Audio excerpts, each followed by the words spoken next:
Saan tutungo ang mga habang patalikod naghihingalo?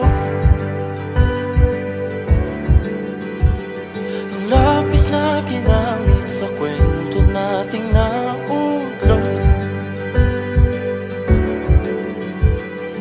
Bawat buklat ng aklat binabalikan,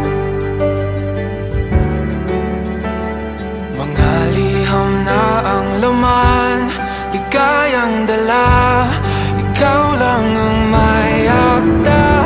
Sa lahat ng pahinang sinulat ng tadhana, ikaw at ikaw pa rin.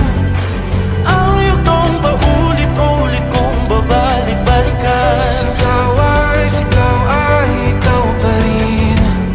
Patuloy kong panghawakan ang iyong mga salitang hindi na nakikita sa tingin ng iyong mga mata. Ngunit kung sarado na ang puso, sana